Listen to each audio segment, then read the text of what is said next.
It was a brutal kick. We have a 240-pound police officer with a carbine in his hand, and there's a young 90-pound Indigenous male, and the only way that they can subdue him is kick him soccer style in the head.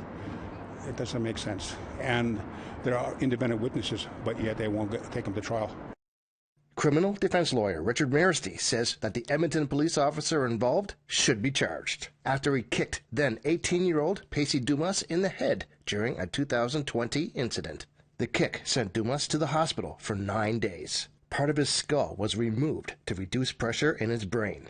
He now has a metal implant. His life changed forever.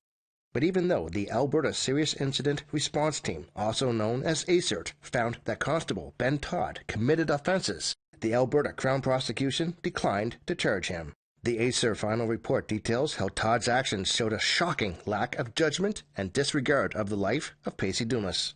Officers were responding to reports of a fight and possession of a knife. Both Pacey and his brother Blair voluntarily left their house and were ordered to go prone on the ground. Pacey was ordered to crawl towards Officer Ben Todd.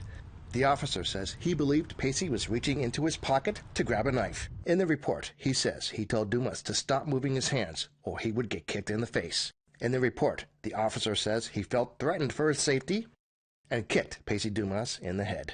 On Friday, Edmonton Police Chief Dale McPhee told media that Officer Todd is suspended with pay and an investigation is ongoing. If your safety is in threat and your potential loss of life, you're going to do whatever it takes, right? And then it works backwards from there. So till we actually analyze that from a perspective of policy and or the actions taken and make those decisions, the only thing that we don't look at now is the criminal part, but we look at the employment part and everything in between that, and that's what we, our assurances to you is that we will do.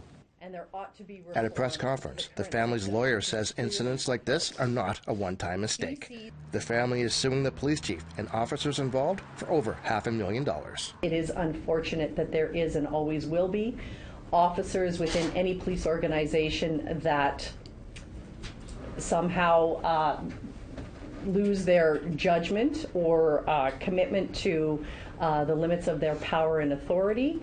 And unfortunately, those officers put all other good officers at risk every day.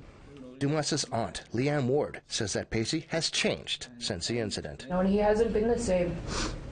He struggles to, live day to day, to go do just normal activities that we could do. Walking into the store, to feel safe, to be okay. He doesn't feel that. And it's hard, because now he has a younger one. He has a baby that he's trying to be there for. Dumas has lost his brother Blair from suicide. He says he needs anxiety medication now and is afraid of the police.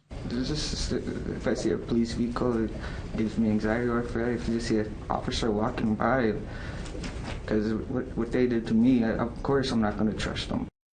Chris Stewart, APTN National News, Edmonton.